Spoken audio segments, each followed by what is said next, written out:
नए कृषि कानून को लेकर मोदी सरकार अपने फैसले से पीछे हटने को तैयार नहीं है, जिसका हर्जाना बीजेपी शासित राज्यों को भुगतना पड़ रहा है।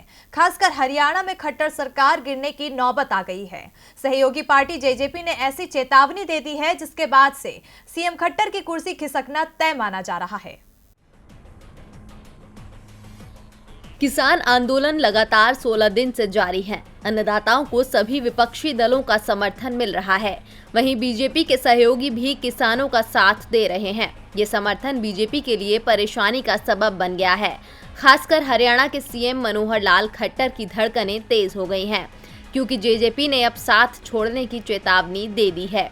उप मुख्यमंत्री दुष्यंत चौटाला ने कहा कि अगर किसान को उसकी फसल के लिए न्यूनतम समर्थन मूल्य नहीं मिलता है तो वो पद त्यागने वालों में सबसे पहले होंगे। जब तक वो सरकार में हैं, किसानों के लिए न्यूनतम समर्थन मूल्य की बात जरूर उठाएंगे और आश्वस्त करेंगे कि किसानों को उनकी फसल के लिए एमएसपी मिलती रहे। जिस दिन वो ऐसा कर पाने में सक्षम नहीं रह जाएंगे तो अपना पद छोड़ देंगे। चौटाला ने कहा कि हम किसानों से रिकॉर्ड स्तर पर बाजरे की फसल खरीद रहे हैं और अधिकारियों को और अधिक फसल खरीदने के निर्देश दिए गए हैं, जिससे कि किसानों को फसल का उचित दाम मिले। चौटाला का ये बयान बीजेपी के लिए मुश्किलें खड़ी कर सकता है, क्योंकि अब तक वो केवल दबी आवाज में बोल रहे थे, लेकिन आज पहली बार उन्होंने अपना पद छोड़ने की बात कही है। अगर वाकई चौटाला अपनी बात पर अमल करते हैं तो सीएम खट्टर की कुर्सी जा सकती है, क्योंकि हरियाणा में बीजेपी ने जेजेपी के साथ गठबंधन करके सरकार बनाई है।